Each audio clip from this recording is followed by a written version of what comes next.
ngrasa ingsun lakune stanga ya wara kelawan mekak hawa kang dur angkara. Assalamualaikum warahmatullahi wabarakatuh. Kembali lagi di channel kita yaitu Langkon Abang. Dan sesi kali ini kita kita membahas budaya.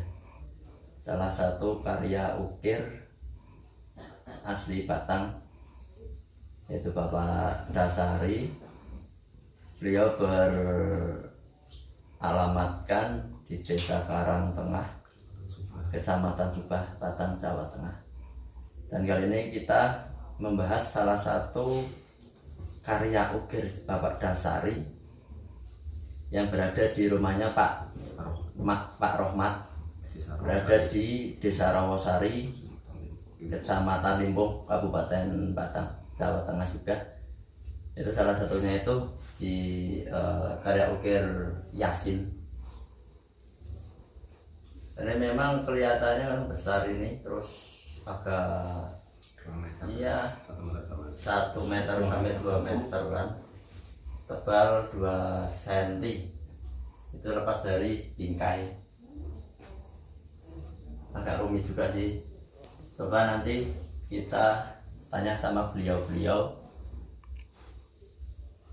pesan gimana, terus istilahnya prosesnya gimana, dan ya kita sekalian nyantai ngopi-ngopi. Jadi sekarang kita wawancara dengan beliau-beliau. Silakan Pak, perkenalkan diri Bapak Rahmat. Assalamualaikum warahmatullahi wabarakatuh.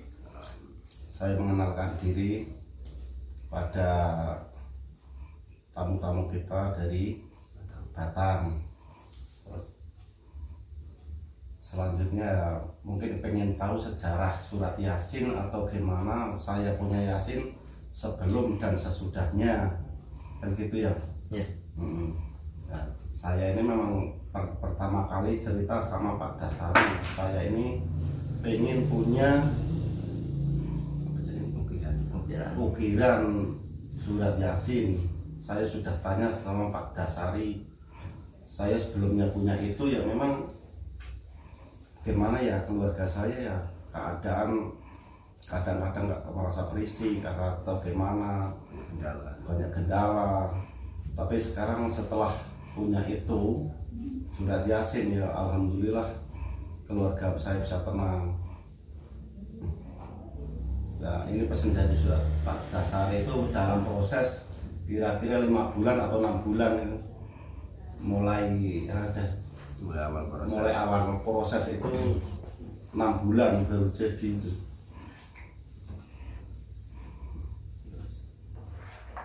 Nah, berarti istilahnya kan Pak Rahmat ini berarti kan pesan ukiran, pesan istilahnya itu kan untuk apa ya? Untuk dipajang di rumah.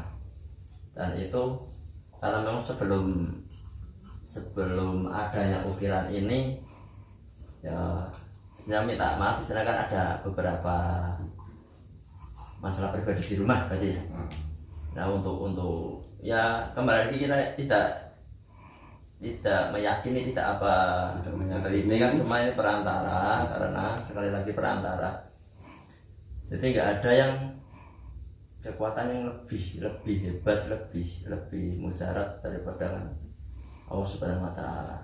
Ini cuma itu perantara. Jadi kan sebelum Pak Rahmat memesan ini, keluarga rumah tangga ada beberapa masalah, kemungkinan ada orang-orang yang nggak senang, itu kemungkinan. Jadi kita juga nggak bisa berpikiran si A, si B, si C itu nggak senang, cuma ini kan untuk berjaga-jaga ataupun gimana. Jadi Pak Rahmat bercerita dengan Pak Dasari apa sih untuk ya bisa dikatakan penangkal ataupun apalah untuk meredam hal-hal seperti itu, yaitu kata Pak Dasari itu dengan ukiran Yasin itu. Dan beliau Pak Dasari yang kita sudah liput waktu kemarin itu beliau itu seniman ukir, tidak melalui sekolah ataupun apa, dengan ya pertama sholat tahajud Pak.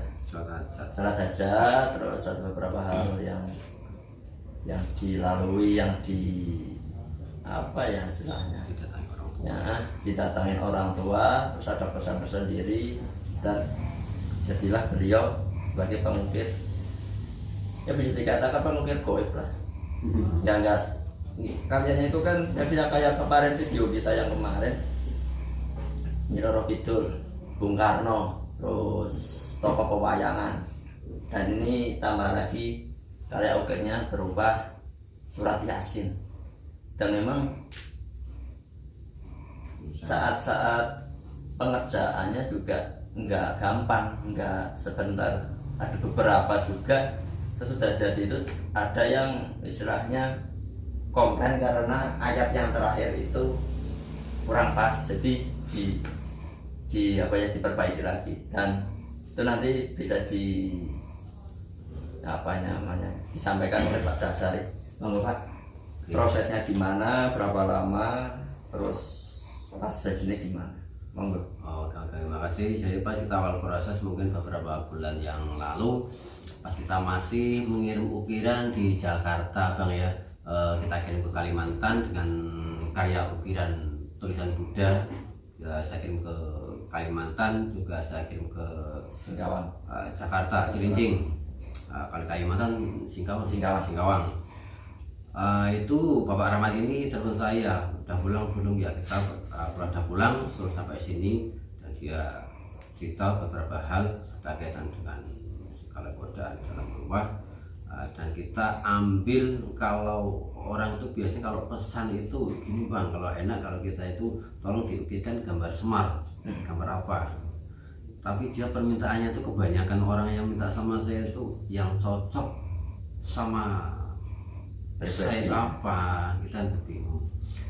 Kalau kita telusuri cerita dari Bapak Rahmat itu dari asal mula dia cerita sama saya, kita penggal ceritanya, kita ambil kalau kita ambil dari salah satu kayak ukir pewayangan itu akan kurang, kurang pas itu kalau kita lihat dari segi segala sesuatu yang kaitannya dengan pribadinya. Jadi kita ambil, kita tawarkan dengan karya ukiran dari suatu doa, itu contohnya Al-Quran, kan surat Yasin kan kita bilang Pak Rahmat ya. Kalau pewayangan, kalau kita buat lambang doa kan kurang, kita ambil dari ayat Al-Quran. Dan saya tawari, kalau gimana Pak kalau saya ambil dari ayat Al-Quran berupa surat Yasin Pak Rahmat ya.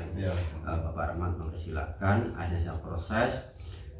Dan kalau saya selama proses surat Yasin itu juga ada dampak negatif segala sesuatu godaan sama diri saya Pak. Pasti ada. Dari pertengahan proses itu pasti ada godaan. Tapi ya segala sesuatu itu kalau kita sudah jalani itu sudah melalui izin yang kuasa, ya alhamdulillah kita bisa kendalikan dan kita bisa diatur, ya alhamdulillah. Ya segala sesuatu dari proses karya ukiran saya itu alhamdulillah lancar semua. Dan kurang lebih proses ukiran karya surat Yasin ini memakan waktu paling lama itu 5 bulan. 5 bulan. Dari proses, kalau siang itu mahat Bang, kalau siang itu mahat, kalau malam itu finishing. Itu pengerjaan bisa dikatakan siang malam. Kalau siang terus itu tidak sampai kalau 5 bulan. Makanya itu kita proses, kalau siang itu mahat, kalau malam itu finishing. Nanti cek hayat, cek huruf, ngamplas segala macam sampai nulis tinta emas itu kurang lebih ya memakan waktu 5 bulan sampai 6 bulan. 5 bulan itu baru kita sampaikan pada Pak Rahmat bahwa ukiran yang dia pesan itu sudah selesai, dan langsung dia kirim ke sini, ke Desa Rawasari, Kecamatan Limpung, Batang. Itu sudah saya serahkan pada Bapak Rahmat. Itu berarti pada dasarnya proses pembuatan ukiran surat Yasin ini tuh pas waktu pertama kali bahan mentah terus langsung ayat pertama sampai terakhir itu apakah ada ya apakah sudah berjalan mulus ataukah apa ada cobaan lah istilahnya atau apa gitu? Ada sama Bang, karya surat Yasin yang ada di Keborang Subah itu sama. Itu pasti ada godaan pada saya sendiri, keluarga yang dampak itu sesuatu hal yang wajar. Saya sudah siap segalanya, segala sesuatu karya yang paling berat. Saya dari awal mulai karya itu paling berat mungkin surat Yasin, itu nggak ada lain. Kalau mistis kayak yang Nyiroro itu keretakan sana itu ya nggak apa-apa, nggak ada tulisan apa. Cuman kalau kemarin yang proses Nyiroro itu yang besar itu Bang, yang ada yang dulu di anak Kalimantan sampai membuktikan langsung belum ke desa Karangna, itu mah ada pesan singkat. Pesan singkatnya itu nek ngukir kuwi sing hati-hati yo, cara bahasa Jawa. Kalau bahasa Indonesia kan kalau mengukir itu sudah hati-hati kita. Ya biasalah, kita itu mengukir foto itu Bang ya, foto kamu itu ya ibarat orang kan sering mendatangi lah, melihat kan senang dia dikayakan seperti itu. Berarti harus ada izin yang dilukis. Kalau yang berbau mistis, kalau dari saya itu semua itu udah melalui izin restu Pak Rahmat. Nggak kita jalan itu nggak sembarang kita jalan melalui karya itu, nggak sembarang kita jalan. Ada proses izin, ada proses ritual secara Jawa, secara Islam itu ya kita jalani semua ya. Kita jalan ada kaki kanan, kaki kiri. Kita lambaikan tangan pasti ada tangan kanan, tangan kiri. Oh ya.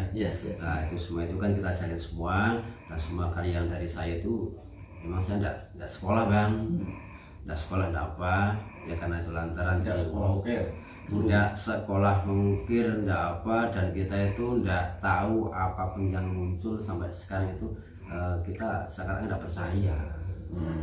Itu kita melalui sholat alhamdulillah dan kita syukur dan kita jalani, dan semampunya saya. Kalau ditanya gurunya kita nggak bisa jawab. Gitu. Yang penting kita menurut naluri sudah petunjuk apa yang kita jalani. Tapi sesuai prosedur.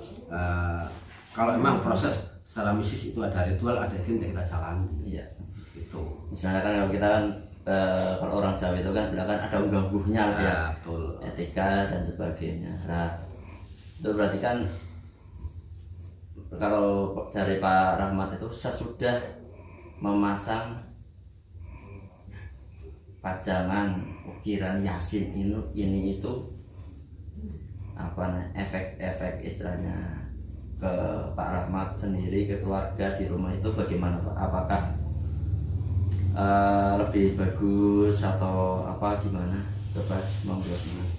Perasaannya selama punya itu ya nggak ada kendala masalah apa-apa dalam keluarga itu ya biasa. Dari dulu memang biasa, dari dulu memang biasa. Tapi sekarang daripada yang dulu lebih tenang sekarang.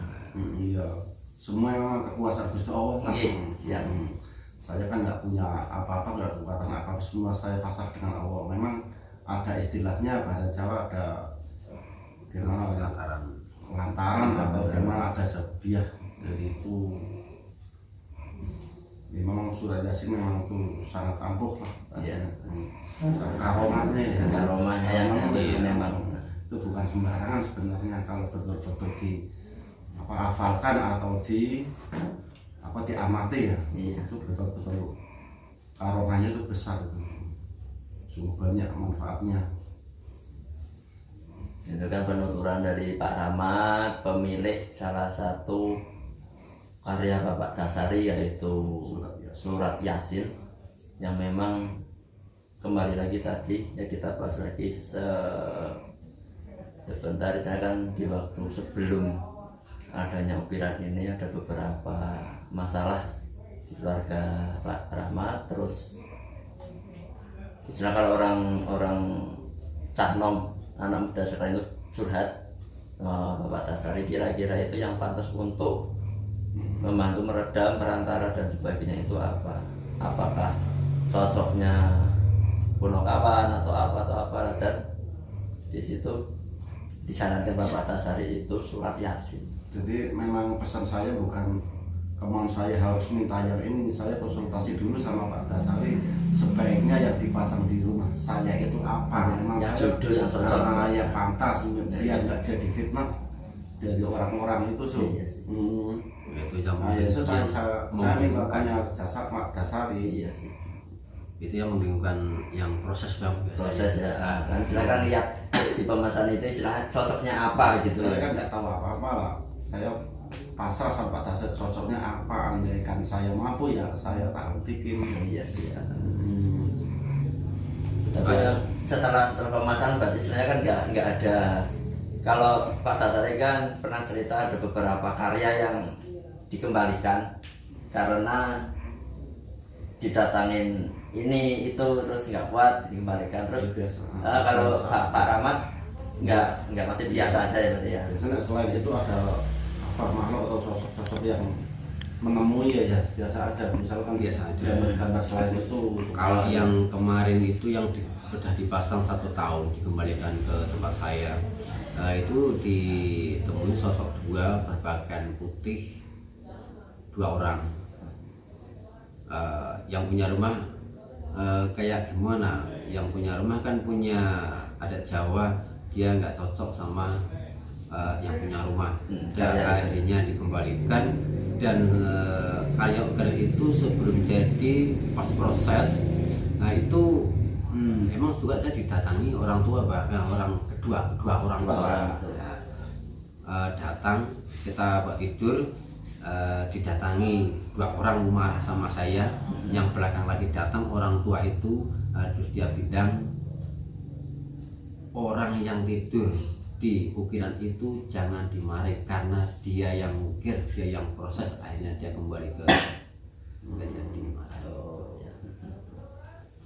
Tapi memang yang kemungkinan kalau yang didatangi hasil karya itu, karyanya itu kan mungkin berbentuk bisa dikatakan begitu. Pak ya, istilahnya kalau ini kan ibaratnya berbentuk tadi yang saya maksudkan, berbentuk misalnya kayak Nyer gitu, Bung Karno, terus tokoh-tokoh pewayangan, kemungkinan juga akan apa ya, bentuk itu ataupun apa ya, kalau orang Kejawen bilang itu kan kodam ataupun apanya, mungkin mendatangi yang punya ataupun si pembuat. Nah, kemungkinan kalau surat Yasin ini kan cuma energi dan auranya saja. Itu kembali lagi kepada kita mempercaya ataupun enggak. Cuma yang saya pesen cuma benda-benda apapun itu, yang benda mati itu tidak ada apa-apanya. Cuma kalau kita niatan untuk membuat ini, untuk ini itu, ya itu akan timbul seperti itu. Dan kembali lagi tidak ada kekuatan yang sekuat yang bisa menandingi kekuatan Allah. Memang semuanya itu butuh proses perantara dan sebagainya. Dan memang Pak Rahmat juga memiliki satu pusaka, yaitu keris ini. Entah itu saya juga nggak berani mengatakan ini apa, mungkin ada yang lebih paham lagi kan.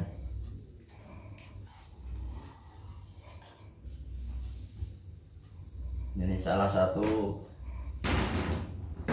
pusakanya yang dimiliki oleh Pak Rahmat, sebuah keris. Kalau teman-teman yang lain tahu, ini kemungkinan juga yang bisa merasakan ini memang energinya masih ada. Ini kemungkinan sepuh sebelum tahun 45-an. Dan memang beliau juga ya kadang di malam Jumat, malam 1 Suro dimandiin, dikasih minyak dan sebagainya. Ini salah satu pusaka yang dimiliki Pak Rahmat. Dan memang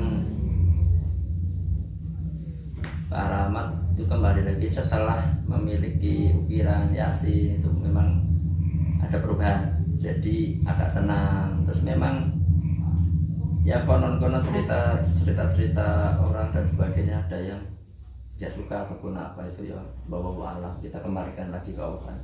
Jadi kan kembali lagi ke kita juga, kita mau gimana. Ini berarti istilahnya kan hasil karya Pak Dasari, salah satu hasil karya Pak Dasari yang dimiliki oleh Pak Rahmat itu kan ukir surat Yasin.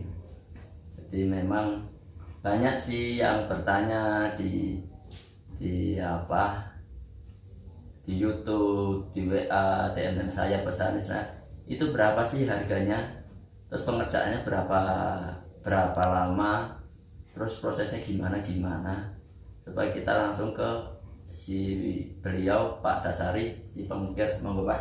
Nah ini ya salah satu contohnya saja yang di belakang kita ini karya ukir jenengan Pak Dasari. Yasin ini tuh kira-kira prosesnya berapa lama, terus prosesnya gimana, terus misalnya ada teman-teman yang ingin memesan, ya membelilah istilahnya apa, coba monggo.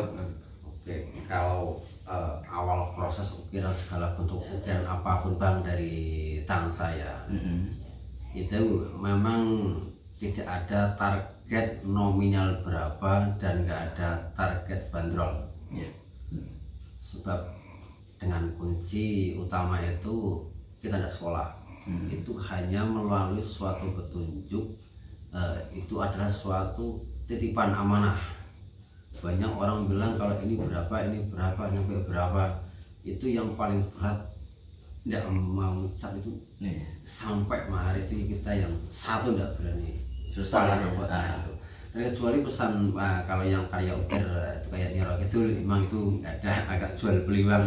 Kalau orang ingin pesan ukir Nyi Roro Kidul, yang penting kalau ingin proses, ingin menghendaki dan memiliki, istilahnya pengen iso nyawang terus iso duweni, proses itu aja. Ya.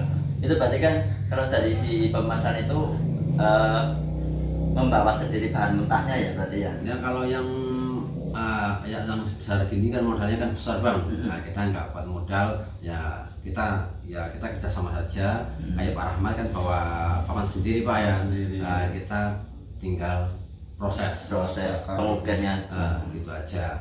Makanya yang kita pesan yang terakhir Pak Rahmat kayak yang di Kebayoran Subang itu yang punya rumah itu pesan sama anak-anaknya, tolong ukiran ini kalau besok saya meninggal tolong jangan dijual. Itu kita kembalikan ke awal mula kita ngukir, memang itu adalah suatu amanah. Dan mudah-mudahan ya karya saya yang dipasang sama Pak Rahmat di sini mudah-mudahan menjadi salah satu warisan pada keluarga Bapak Rahmat, dan semoga bisa membawa keberkahan pada keluarga Bapak Rahmat. Terus kita ke Pak Rahmat, sebenarnya Pak ya, ini kan mungkin dilihat teman-teman yang di luar sana mungkin kok bagus hasilnya, terus ya mau datang terus istilahnya mau memaharkan atau membeli ataupun apa istilahnya, bagaimana Pak? Misalnya ada yang dari sekian, nominal sekian, gimana, terus apa gimana? Monggo. Misalkan ada yang minat atau senang ukiran saya mau beli berapapun, bahkan 50-an lebih ke atas atau ratusan juta, saya nggak jual itu. Itu saya sangat menghargai budaya Jawa kita, dengan terutama itu yang mengukir itu. Saya pesan itu bukan dijual belikan sih, nggak dijual belikan. Nanti kalau saya jual itu bahaya, nanti kalau saya dibilang menjual ayat-ayat Allah atau gimana itu. Misalkan ada yang seneng, orang kaya seneng mau bayar berapapun, saya nggak tak jual itu. Saya memang saya tak budayakan, tak lestarikan di rumah saya itu kan. Ya sih, banyak memang kan istilahnya yang namanya udah jodoh udah cocok kan, seperti Amit Sewu, seperti istri masa ya kita akan apa namanya dikasihkan ke orang kan. Kalau misalnya memang ingin mempunyai, ingin memiliki, kita pesan ke pengukir, dan itu misalnya masalah jasa pengukiran ataupun apa, nanti bisa nanya langsung di belakang ya istilahnya. Terus pesan dulu Pak Rama juga memang udah cocok sama beliau, walaupun ada orang kaya ataupun berduit datang mau menggantikan, memaharkan istilahnya berapapun nggak akan dijual. Ya cukup sekian perbincangan kita, ngopi-ngopi kita dengan Pak Rahmat, si pemilik Ukir Yasin, dan Bapak Dasari, si seniman ukir juga. Gampang, nanti kita bisa lanjut di sesi berikutnya. Oke, terima kasih. Saya ucapkan Assalamualaikum warahmatullahi wabarakatuh. Waalaikumsalam. Salam warahmatullahi wabarakatuh. Siap.